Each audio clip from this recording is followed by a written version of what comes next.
American medical association ने एक सर्वे किया और जो उन्होंने पब्लिश किया Jama open net medical journal में, और उसमें उन्होंने ये सर्वे किया कि 1950s और 60s में जो बच्चों के माहवारी आने की उम्र थी वो लगभग 14 से 15 साल थी, और 2004 में जो वो एज प्यूबर्टी की या माहवारी आने की बच्चों की थी वो लगभग 11 से 12 साल पहुंच गई थी। वहीं पे 2004 से आज 2024 में हम अगर गर्ल्स में प्यूबर्टी या मिनार्की की एज, जो फर्स्ट मेंसेस की एज होती है, वो अगर हम देखें तो वो 8 साल तक पहुंच गई है, और 8 से 14 साल के बीच में गर्ल्स को कभी भी प्यूबर्टी या ये चेंजेस आ सकते हैं और माहवारी शुरू हो सकती है। जी हाँ, तो आज हम एक बड़े ही सेंसिटिव टॉपिक के बारे में बात करेंगे जो रेलेवेंट है टीनेजर्स के लिए या मदर्स जिनके बच्चे 8 साल या उससे ऊपर के हैं और उन्हें पीरियड्स आने वाले हैं। तो आज हम इस चीज़ के बारे में डिस्कस करेंगे कि बच्चों को या अपनी बेटियों को आपने कैसे प्रिपेयर करना है फॉर देयर मिनार्की या for their first menses, so that वो इस चीज़ से घबराएं नहीं और अच्छे से प्रिपेयर्ड हों। तो हमने पीछे के वीडियो में ये जाना कि प्यूबर्टी में क्या क्या चेंजेस आते हैं, और प्यूबर्टी लगभग 8 से 14 साल के बीच में आजकल आना शुरू हो गई है चेंजेस। और चेंजेस जहाँ तक बात करें तो सबसे पहले बेटियों की हाइट बढ़ना शुरू होती है, उसके बाद उनके ब्रेस्ट एनलार्ज होते हैं जिसे हम खिलारकी कहते हैं, उसके साथ साथ कहीं कहीं उनको प्राइवेट पार्ट्स में जैसे बगल में या प्यूबिक एरियाज में उनके हेयर स्टार्ट होंगे आना, जो कि शुरू में स्पार्स होते हैं, और साथ ही उनके पीरियड्स भी ब्रेस्ट डेवलपमेंट के 2 साल बाद चालू हो जाते हैं अगर नॉर्मल वे में हम समझें।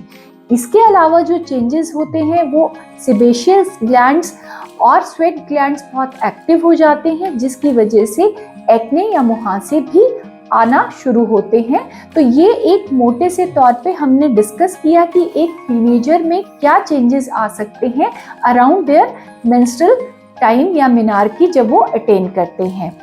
अब बात करते हैं कि इसमें नॉर्मल क्या है और एबनॉर्मल क्या है, ताकि आप समझ सकें कि आपको अपनी बेटी को क्या समझाना है या एक टीनेजर को कब पैनिक में जाना चाहिए। जहाँ तक नॉर्मल साइकिल्स की शुरुआती दिनों की बात है तो शुरू के लगभग 2 साल पीरियड्स जो हैं वो थोड़ा इरेगुलर हो सकते हैं, और यंग टीनेज बच्चों में जो है वो लगभग माहवारी 2 से 3 दिन तक अगर आती है तो वो भी नॉर्मल है, मैक्सिमम 7 दिन तक आ सकती है। और अगर साइकिल लेंथ की बात करें तो एनीवेयर अप टू 45 डेज का साइकिल इज नॉर्मल। मतलब कि अगर आपकी डॉटर को आज पीरियड्स आए और नेक्स्ट मंथ अगर फिर से पीरियड उसी डेट पे नहीं आते हैं तो आपको पैनिक की ज़रूरत नहीं है, आप वेट कर सकते हैं अबाउट 45 डेज। जहाँ तक पेन की बात है, शुरू के साइकिल्स डिस्मेनोरिया या पेन के साथ हो सकते हैं, पर अगर आप पूरे साइकिल में 3 या 4 पेन किलर्स के साथ मैनेज कर रहे हैं तो ये एक नॉर्मल चीज़ है, इसके लिए भी पैनिक करने की ज़रूरत नहीं है। लेकिन अगर आपकी बिटिया को 4 से 5 पेन किलर्स खाने पड़ रहे हैं और हर दिन लगभग 2 या 3 पेन किलर्स लेने पड़ते हैं, या स्कूल में वो चक्कर खाकर गिर जाती है या पेन फील करती है, तो ज़रूर एक गायनेकोलॉजिस्ट को दिखाइए। और पीरियड्स भी अगर हैवी फ्लो आते हैं 45 डेज से और अप हो जाते हैं तब भी आपको गायनेक के पास ज़रूर जाना चाहिए। अब समझते हैं कि हर लड़की का मिनार्की का टाइम या फर्स्ट माहवारी का टाइम एक नहीं होता है। कई बार बच्चे क्लास में सुन के आते हैं कि हमारी फ्रेंड्स को या हमारे क्लासमेट्स को पीरियड आना शुरू हो गए हैं और मुझे नहीं आए हैं। तो ये पीरियड्स का जो समय रहता है ये अलग अलग depending on your genetic composition की आपकी मदर के पीरियड्स कब आए हैं, अपॉन योर हेल्थ, मतलब कि आप जो डाइट ले रहे हैं, आपका बॉडी वेट कितना है, एंड इवन की रेस, आपके पीरियड्स इवन आपकी एथनिसिटी पे, या आप अमेरिकन हैं या अफ्रीकन हैं या आप इंडियन हैं, उस पर भी डिपेंड करता है। मोटे से तौर पे अगर इस चीज़ को हम ये समझें एक्यूरेटली कि ब्रेस्ट डेवलपमेंट के लगभग 2 साल बाद बच्चे को पीरियड्स आना शुरू हो जाने चाहिए, तो ये एक सही आपको कोरिलेशन इसमें मिल जाएगा। Now who should prepare our young girls for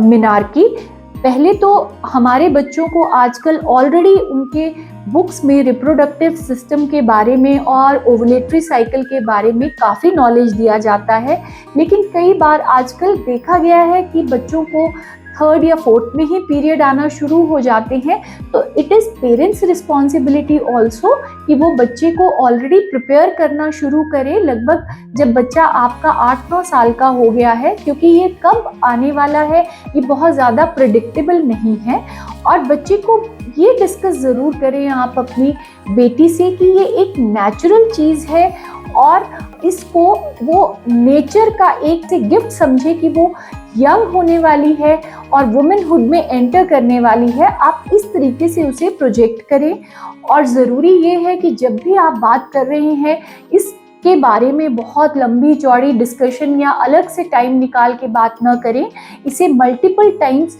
छोटे छोटे, जैसे कि आप जब सैनिटरी नैपकिन्स खुद के लिए खरीदने जाती हैं, आप तब बच्चे से शेयर कर सकती हैं या पूछ सकती हैं कि आपको मालूम है कि ये क्या चीज़ है। स्मॉल सेशंस में बच्चे को बार बार इस चीज़ के लिए सेंसिटाइज करें कि ये चीज़ उनके साथ हो सकती है। बहुत सारी जो बेटियां या टीनेजर्स होती हैं वो रिजर्व्ड होती हैं और अपने फ्रेंड्स के साथ ज़्यादा शेयर करती हैं, तो ये वो टाइम है जब आप उनके साथ फ्रेंडशिप बॉन्ड शुरू कर सकते हैं ताकि वो आपसे भी उतनी ही ओपनली अपनी प्रॉब्लम्स को डिस्कस कर सके और अपनी माहवारी या पीरियड्स के इश्यूज को डिस्कस कर सके। तो हमने ये जाना कि माँ को कैसे उसको सेंसिटाइज करना है और अब क्या उसके साथ शेयर करें आप, जैसे कि आप सैनिटरी नैपकिन कैसे उसको पैंटी में रखना है, यूज़ करना है, उसको कितनी बार चेंज करना पड़ सकता है, या अगर स्टेनिंग हो जाएगी तो इस चीज़ का डर उसके मन में बैठा हो तो उस चीज़ को कैसे आपको समझाना है कि आपको हमेशा बहुत ज़्यादा फ्लो नहीं होता है। हमारी बच्चियों के माइंड में ये बात इम्पॉर्टेंट नहीं आती है कि ये क्यों हमारे साथ होने वाला है। अक्सर देखने में ये आया है कि इनके मन में ये फोबिया या डर बैठा होता है कि पीरियड्स कितने आएंगे, क्या पीरियड्स इतने आएंगे कि सारी क्लास को पता लग जाएगा, या अचानक से पीरियड्स स्कूल में स्टार्ट हो जाते हैं तो वो किससे शेयर करें या कैसे मैनेज करेंगी। और ये फोबिया कि उनके पीरियड्स बहुत हैवी आएंगे, इसको दूर करने का तरीका आप उसको एक्सप्लेन कर सकते हैं कि अराउंड 15 ml के आसपास जो है वो ब्लड लॉस होता है फर्स्ट फ्यू साइकिल्स में। 15 ml मतलब 3 चम्मच के आसपास आप 3 चम्मच पानी उसको लेके दिखा सकती हैं। पैड कैसे यूज़ करना है वो आप उनको बता सकती हैं। आप एक सीक्रेट स्पेस में उनके, अगर आपको लगता है कि आपकी बेटी को माहवारी आ ही जाएगी तो वो आप उसके सीक्रेट एक पॉकेट में डालना शुरू कर सकते हैं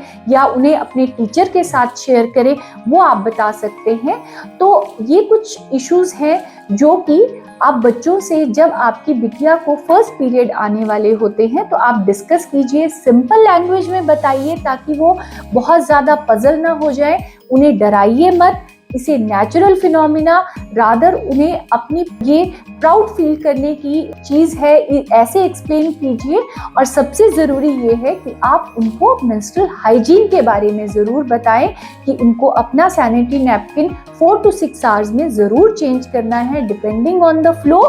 और अगर ये वीडियो आपके किसी काम की है या आपके किसी अपने के काम आ सकती है तो ज़रूर मेरे चैनल को सब्सक्राइब और शेयर करें। जैसा कि आप जानते हैं कि मैं आपसे ये वीडियोस इसलिए शेयर करती हूँ क्योंकि मैं चाहती हूँ कि आप मेरे से हर वो बात डिस्कस करें जो आप एक गायनेकोलॉजिस्ट के साथ कई बार नहीं कर पाते हैं या आपकी रीच में गायनेकोलॉजिस्ट नहीं है। तो मैं डॉक्टर आनंदिता सिंह ठाकुर अब आपसे विदा लेती हूँ इस उम्मीद के साथ कि आपने कुछ नया लर्न किया होगा। Thank you so much.